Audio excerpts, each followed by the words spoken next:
కానీ ఈసారి బ్లేడ్ అవకాశం మీకు ఎవరికి ఇవ్వనట్టుంది మీరు ఇక.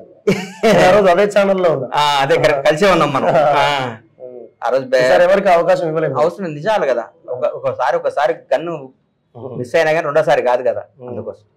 సో వరుస ప్రెస్ మీట్లు ఉంటాయి ఎట్లనే అనుకుంటున్నా. వాళ్ళు అట్లా ఊరికే కామెంట్ చేస్తే మాత్రం ప్రెస్ మీట్లు పెడతానే ఉంటావచ్చు. మరి తెలంగాణ రాష్ట్ర సమితి అధికారంలో ఉన్నప్పుడు ఎందుకు ఇంత అగ్రెసివ్ గా ఎందుకు చేస్తలేరు? భయపడ్డా, ఫ్రాంక్ గా చెప్తున్నా. భయపడ్డరా? 100% భయపడ్డా. ఎందుకట్లా? ఎందుకంటే మనం రేపు ఇంటర్వ్యూలో దానికి భయానికి కారణాలు ఏంటి అవి కూడా మీకు చెప్తాం. నిజంగా ఎందుకు భయపడ్డారంటే తట్టుకునే ధైర్యం నా దగ్గర లేకపోయింది. ఆ రోజు చేయలేకపోయాను ఇట్లా. నేను ఎలక్షన్ ముందుకు వచ్చేటట్టు నాకు మూడు వచ్చేసింది. ఇక నాకు బయలైపోయింది, తట్టుకోలేకపోయాను ఇంకా. అందుకని ఇట్లా చేద్దామని బాగా ఉండే నాకు చేయాల్సిన పనులన్నీ చేసేవాడిని. నాకు నాయకులకి ఇట్లా ఇది మాట్లాడినా చెప్పేవాడిని, ఇట్లా చేయండి అని చెప్పేవాడిని. కానీ నా పరిస్థితులు అయితే నేను భయపడ్డా. నీ దగ్గర నిజాయితీగా ఒప్పుకుంటున్నాను, నేను భయపడ్డా. నేను అబద్ధం నువ్వు చెప్పమని చెప్తాను. యాదగిరిగుట్ట మీ ఫ్యామిలీతో కలిసి వెళ్ళారు. సో పీపుల్ లీడర్ అన్నారు కేసీఆర్ ని మీరు. ఆ రోజు ఈ రోజు కూడా చెప్తున్నా, గుడి అద్భుతంగా కట్టారు. నేను దైవ భక్తుడిని. గుడి వాళ్ళు చేసిన మంచి కార్యక్రమాలు నేను ఒప్పుకున్నాను. యాదగిరిగుట్ట ఈ రోజు కూడా యాదగిరిగుట్ట అనేది ఒక అద్భుతంగా కట్టారు. దాన్ని కూడా తప్పంటే భగవంతుడు కూడా నన్ను క్షమించడం. యాదగిరిగుట్ట బాగా కట్టారు. యాదగిరి 7 లక్షల కోట్ల అప్పులని నాకేం తెలుసు? నేను 3 లక్షలు 2 లక్షలు భయపడ్డారు అంటున్నారు కదా. వాళ్ళు ఏమంటున్నారు అంటే 100 రోజుల తర్వాత ఉంటుందో ఊడిపోద్దాం ఎంపీ ఎలక్షన్ల తర్వాత అని అంటున్నారు. మళ్ళీ అప్పుడు భయపడతారా? 10 ఏళ్ళు ఉంటుంది. భయపడరు. ఈసారి పరిపాలన 10 సంవత్సరాల మినిమం రేవంత్ రెడ్డి గారి నాయకత్వంలో కాంగ్రెస్ పార్టీ తెలంగాణ రాష్ట్రాన్ని 10 సంవత్సరాలు మినిమం పరిపాలిస్తుంది.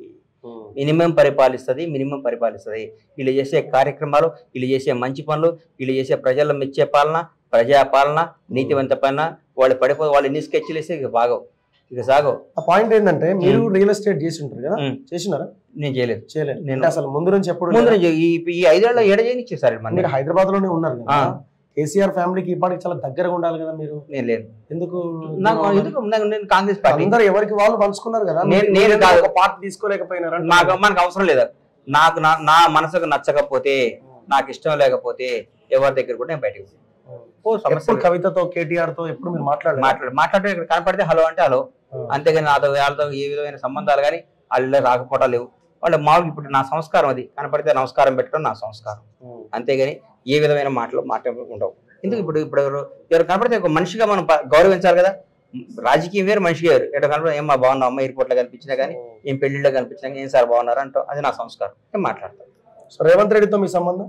రేవంత్ అన్న మా నాయకుడు. అంతేనా? అంతే. పార్టీ సంబంధమైనా వ్యక్తిగత? నాకు పార్టీ మా నాయకుడు, రేవంత్ అన్న మా నాయకుడు. అదే plus PCC president Uttam Kumar Reddy గారు ఉన్నప్పుడు కూడా అదే సంబంధం. ఉత్తమ్ కుమార్ రెడ్డి గారితోనే తిరిగా నేను. అంతకుముందు పొన్నాలక్ష్మి గారితో ఉన్నప్పుడు అదే తిరిగా. అంతకుముందు బొత్స సత్యనారాయణ గారితో ఉన్నప్పుడు అదే తిరిగా. అసలు ఏపీ పాలిటిక్స్ మీద ఇంట్రెస్ట్ లేదా నాకు? అసలు అటు పోతే నాకు ఓటు లేదు, నోటు లేదు, ఏమీ లేదు. కేట్లు అక్కడికి నాకేం సంబంధం అండి అక్కడ? ఇక్కడ నా ఓటు ఉంది, ఇక్కడ నా జీవితం, ఇక్కడ నా ఇల్లు, ఇక్కడ నా కుటుంబం, ఇక్కడ నా పిల్లలు, ఇక్కడ నా బతుకు, ఇక్కడే సంబంధం. అంతే. సో ఇక్కడే ఉంటారు. Thank you. మరి మొన్న ఎమ్మెల్యేగా పోటీ చేయాలని ఆలోచన రాలేదా మీకు? వచ్చింది కానీ నేను తట్టుకుంటా చేశారా? చేయలేదు. మళ్ళీ అప్పుడు కూడా భయపడ్డారు. గెలుస్తారంటే నేను ముందు 7వ తారీఖు అధికారులకు వస్తున్నాను, చూసుకోండి చేసుకోండి ఛాలెంజ్ చేయను కదా, భయపడితే. నాకు అర్థమైపోయింది. కానీ ఎమ్మెల్యేగా తట్టుకుంటాను అంటే ఇక్కడ షాద్నగర్ నుంచి వచ్చి ఇక్కడ వచ్చి తట్టుకుంటాను, ప్రాంతంలో ఎమ్మెల్యే చేయడం కరెక్ట్ కాదని భయపడ్డాను. ఓకే. సో ఇప్పుడు ఎమ్మెల్సీ దానికోసం రెడీగా ఉన్నారు? అది కూడా ఏం లేదు, సార్ ఏమి ఇస్తే అది. సో చూద్దాం ఏం జరుగుతుంది. అండ్ రేపు పొద్దున మిమ్మల్ని టార్గెట్ చేయొచ్చు. ఎవరు? మీరు కేటీఆర్ కి వీళ్ళని టార్గెట్ చేస్తున్నారు కదా. సో తెలంగాణ వాళ్ళని తిట్టించకుండా వేరే వాళ్ళని, బండ్ల గణేష్ లాంటి వాళ్ళని పెట్టి తిట్టిస్తున్న మమ్మల్ని అని కూడా అనొచ్చు. మీరు దానికి ఎట్లా కౌంటర్ ఇస్తారు? నేను కౌంటర్ వాళ్ళు ఏం తిట్టితే నాకు ఆన్సర్ ఇస్తాను. Thank you very much. మళ్ళీ సో ఇది బండ్ల గణేష్ గారితో ఇంటర్వ్యూ చూస్తూనే ఉండండి మన తొలి.